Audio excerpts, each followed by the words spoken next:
the ruling establishment has a lot of, they will stop at nothing to complete their toolkit of control, right? So one of the things that has been missing from the toolkit of total control has been quarantines and curfews, right? So now, welcome to the new world in America, where to get on a bus, to go through a subway station, if you think that the procedures at the TSA are onerous, right?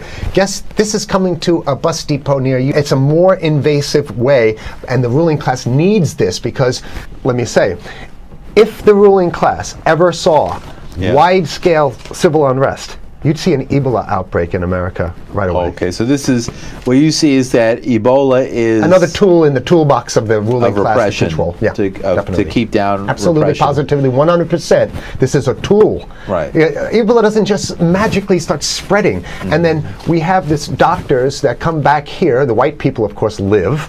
You know, the two whites who got it survived. All the black people that get it die. Right? It's very possible that these one of these NGOs over there is going around with a veil of Ebola, or spreading it from a small plane onto villages.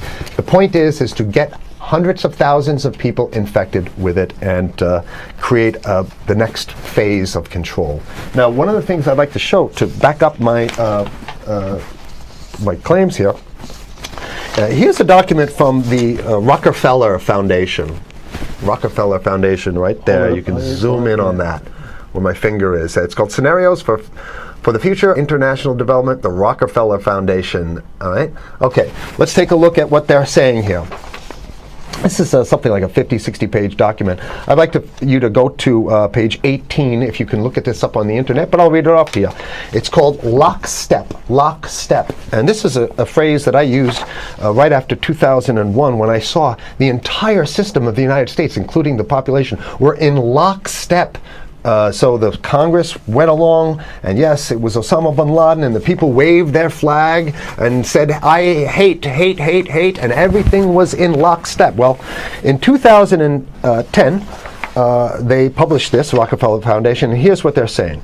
They're saying that they call it a scenario. These are scenario narratives, and they speak about it in the past tense. So they put out this scenario, lockstep. A world of tighter, top-down government control and more authoritarian leadership, with limited innovation and growing citizen pushback. Okay, I'll read a little bit of it. In 2012, the pandemic that the world had been anticipating for years, nobody was anticipating a pandemic, finally hit.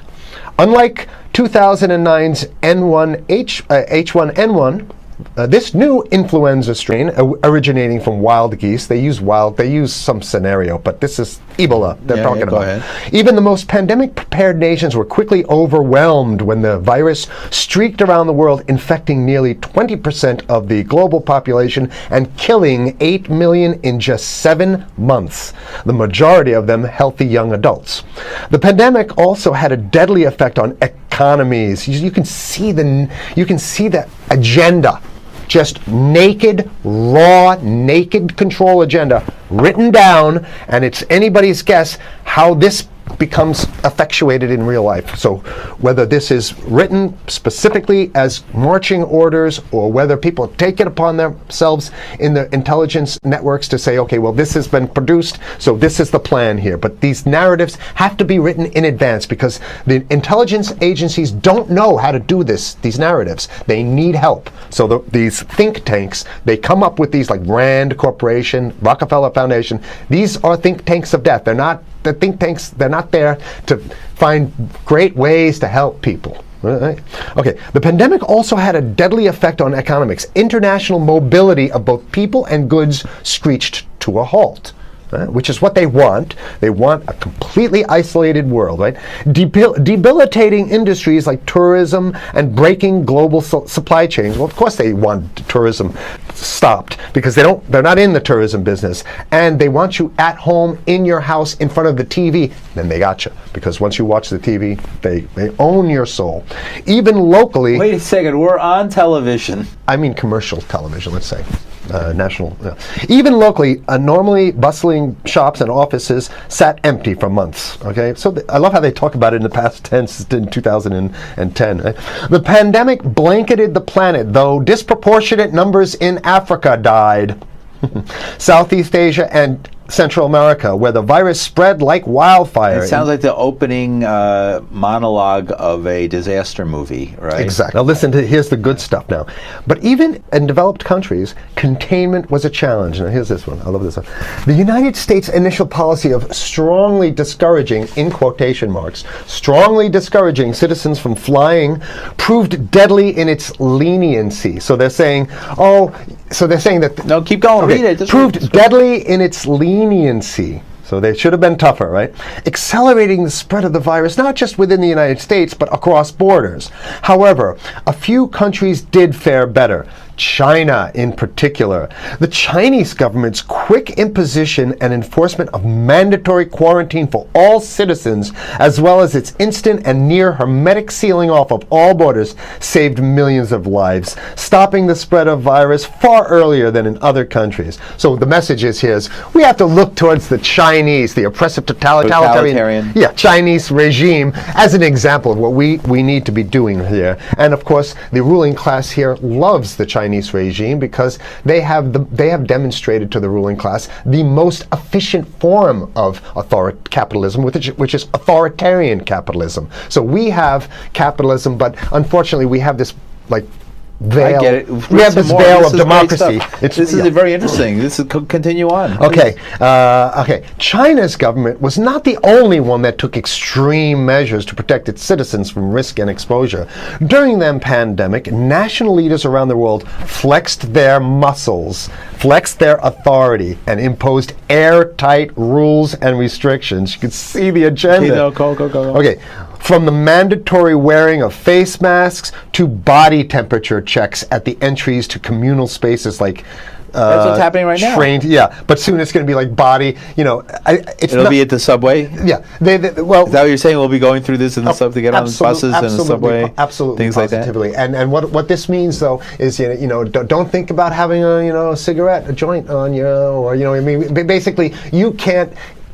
This is a dragnet for everything. So if in order for you in other words, just like with stop and frisk, this is ultimate stop and frisk. This is the ultimate cavity stop and frisk, cavity search kind of thing.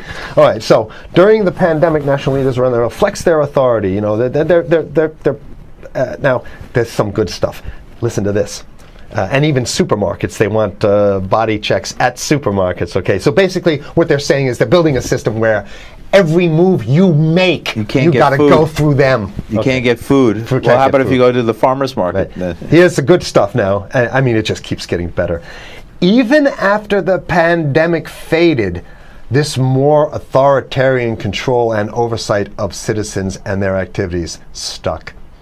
And even intensified. That's the whole point. So they're going to get rid of... Didn't that happen already with 9/11? Of course. 9/11 was how many, 14 years ago, and we still have all these draconian rules. So they're going to put the body cavity USA, searches Patriot, and all that stuff. That's right. So in order to get to a supermarket, you got to have a body cavity search, and then when there's no more Ebola, well, you know what? We kind of like this way because we have an complete infrastructure of a control grid. In order to protect themselves from the spread of increasingly global problems, from pandemics and national terrorism to environmental crisis and rising poverty, leaders around the world took a firmer grip on power. Well, what the hell would rising poverty have anything to do with imposing strict citizen controls with face masks? So they're very sloppy stuff here. At first, the notion of a more controlled world gained wide acceptance and approval. I'm sorry. Nobody likes this stuff. They're just saying it. No, I have to provide analysis. Only because we only have 5 minutes left, so that's Oh my God, okay. Citizens willingly gave up some of their sovereignty and their privacy to more paternalistic states in exchange for greater safety and stability. I mean, that's just a complete naked contradiction to the famous saying that if you think you're going to give up a little bit of security, I mean, if you're going to give up your freedom for security, you're going to get neither. That's the long-standing thing. And here what they're doing is They're not even ashamed or embarrassed to absolutely say the exact opposite. They're saying, yes, we all want to give up our privacy and sovereignty for more stability and security and stability. So you don't get that. When you give it up like that, you get the shaft. Can you show us the cover again of what you were just reading? One more time, and then I have two more documents. Right, this is what we were reading here, and just zoom in a little bit so folks can see it. He'll zoom in, don't worry, you can relax. And scenarios for the future of technology and international development. Okay, now I have two more documents. Keep it zoomed. We have the National Security Memorandum of December 10th, 1974. This is Henry Kissinger's brainchild. The National Security Memorandum number 200. You can look that up on your internet. I'll summarize it. He says that there's too many people, we got to get rid of the population. So to answer your question. From earlier. Yeah, he says, he used the word depopulation, which is different. Depopulation means killing people that already exist, and it's to get the minerals, because we need the minerals. And here's another one. The CDC has a patent on Ebola. They've patented it. Yeah? Right. So basically, if you want to get a cure for your Ebola, you got to go. It says it right up here, right? It says human Ebola virus species and compositions and methods thereof, and it's a patent. It's a patent. They patented the main strain plus something like 17 other strains of it. So they own it now, and I don't know how exactly you can own that, but apparently they've done the same thing. Yeah, I didn't think you could own a natural. Yeah, you can. I guess the main thing to finish off this show is this: that they want to get more control, more and it's going to be curfews and quarantines. So what I'm saying is that unless the American people start to get some new way to revolt, a new way to organize, new way to protest, unless we can break through the apathy, because that's what we have here, then it's going to be a slave state here. The ruling class doesn't seem to have too much resistance. They're getting everything on their Christmas shopping list, and they've been wanting quarantines and curfews for a long time. Now they got it.